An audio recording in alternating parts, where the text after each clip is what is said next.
In March of 1783, just months before the American colonies were to win their long-sought freedom from the British Empire, the young nation came as close to a military coup as it has ever experienced, the Newburgh Conspiracy.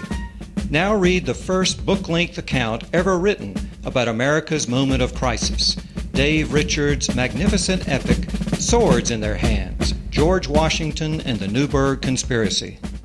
In the fall of 1782, Revolutionary War officers in New York's Hudson Highlands were within sight of victory over the British, but many were angry that they had not been paid in months or even years.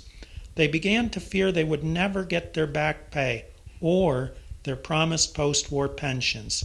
They had sacrificed for years, and many of them feared that after the war they could end up in debtors' prisons.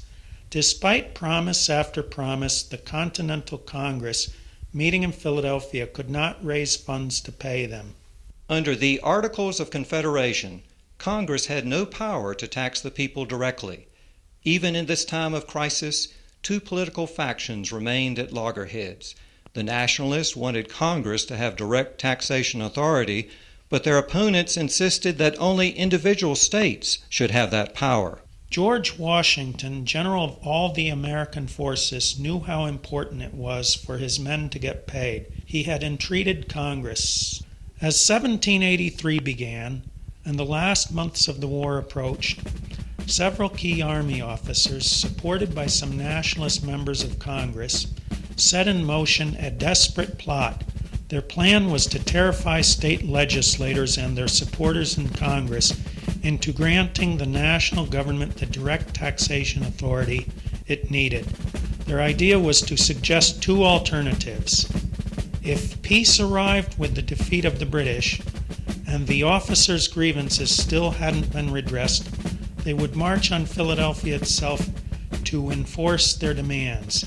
If, on the other hand, the war continued and they were still being treated unjustly, they would lay down their arms and let the British take care of Congress.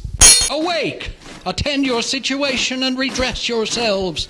If the present moment be lost, every future effort is in vain.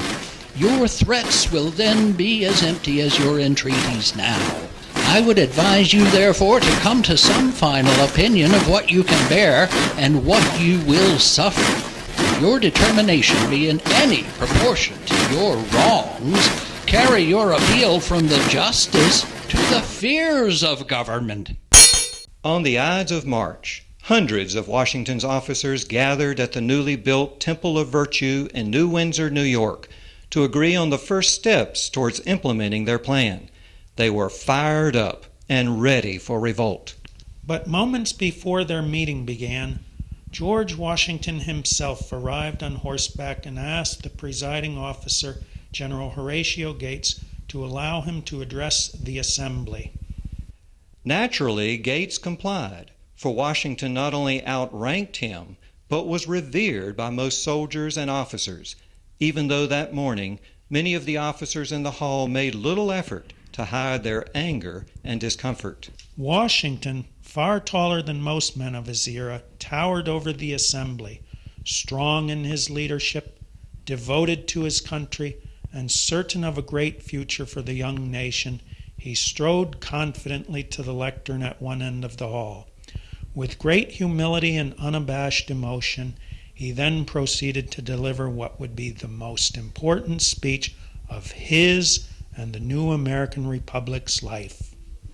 Gentlemen, you will permit me to put on my spectacles, for I have not only grown gray, but almost blind in the service of my country.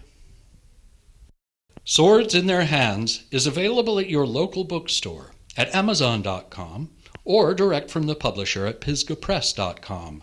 Visit the author's website at swordsintheirhands.com to follow Dave's radio and TV appearances and to learn about our free book giveaway. www.swordsintheirhands.com.